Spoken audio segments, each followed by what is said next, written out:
à toutes et à tous, donc je m'appelle Anastasia, je suis une élève de terminale qui suit également une prépa passe, donc prépa passe, prépa médecine.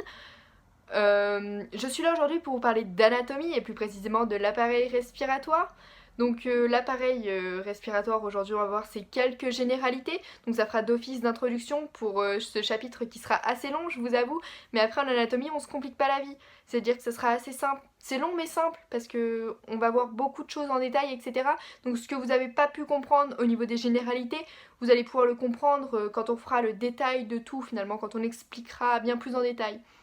Donc aujourd'hui on va voir quelques généralités et commençons sans plus attendre avec les voies aériennes qui ont deux fonctions. Donc la première c'est au niveau des échanges de gaz, donc des gaz comme l'O2 pour l'hématose. L'hématose c'est l'échange de gaz au niveau du sang, ou le CO2 qui est le rejet ou déchet de la réaction, vous appelez ça comme vous voulez, c'est strictement la même chose. Hein. Donc l'O2, donc c'est un gaz dont je vous ai parlé, le dioxygène, qui est inhalé quand on respire.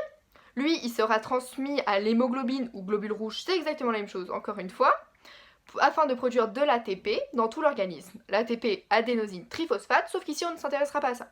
Clairement, vous pouvez retenir, mais ça ne sera pas utile. Donc ça c'est la première fonction des voies aériennes, donc échange de gaz. La deuxième, c'est au niveau de l'humidification, la purification et le réchauffement de l'air. Donc ça dans le prochain chapitre, on verra comment ça peut être fait. Ça sera au niveau des fosses nasales. Voilà. Donc finalement, les voies aériennes, donc c'est tout ça, on va pouvoir les séparer en deux parties. Donc voilà, ça c'est ce qui va marquer la séparation. Donc on a les voies aériennes supérieures, donc supérieure, moi mon moyen mémotechnique c'est de me dire que c'est en hauteur, en supériorité.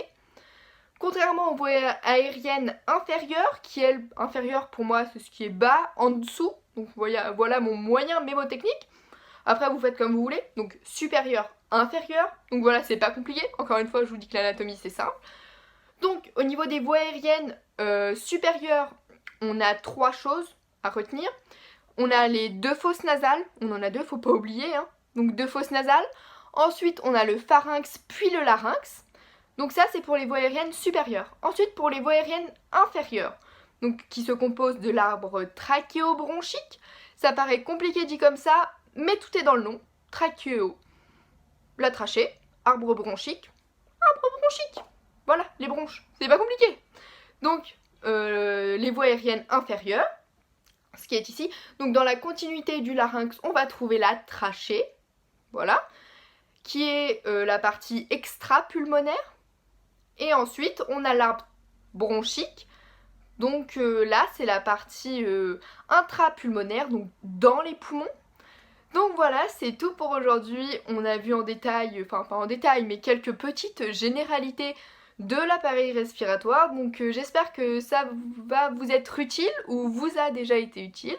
Je sais pas. En tout cas, ça va vous aider dans la compréhension de mes futures vidéos.